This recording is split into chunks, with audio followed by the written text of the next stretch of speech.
તો જેતપુરમાં 2 કલાકમાં 2.5 ઇંચ વરસાદ પડ્યો। આખા દિવસમાં 73 મિલીમીટર વરસાદ ખાબક્યો।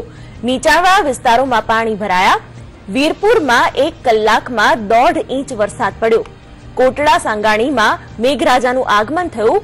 કોટડા સાંગાણીમાં ધોધમાર વરસાદ વરસ્યો। જેતપુરમાં અનરાધાર મેઘાથી ચારે બાજુ માત્ર ને માત્ર પાણી જ દેખાયા। જેતપુર પાસે આવેલા વીરપુરની અંદર પણ ખૂબ જ વરસાદ પડ્યો। વીરપુર આસપાસ ખેત વિસ્તારોની અંદર પણ વરસાદી પાણી જ દેખાયા। કોટડા સાંગાણીમાં મેઘમહેર થતા સર્વત્ર પાણીનું સામ્રાજ્ય છવાયું। આ સાથે બજારોમાંથી ધોધમાર વરસાદનું પાણી બજારમાં ધસમસતા પ્રવાહમાં વહી રહ્યું છે।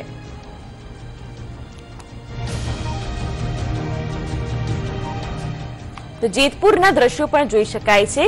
સ્થાનિક વિસ્તારોમાં પાણીનો ભરાવો થયો। આ સાથે પાણીનો પ્રવાહ પણ રસ્તાઓ પરથી વહી રહ્યો છે।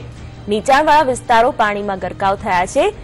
જાહેર બજારો પણ પાણીમાં જોવા મળી રહી છે। કોટડા સાંગાણીમાં ધોધમાર વરસાદ વરસ્યો, જેના કારણે વાહન વ્યવહારથી માંડીને સમગ્ર જનજીવન પર તેની અસર જોવા મળી। તો જેતપુરમાં 73 મિલીમીટર જેટલો વરસાદ નોંધાયો છે અને તમામ ગામોમાં પાણી થઈ ગયા છે।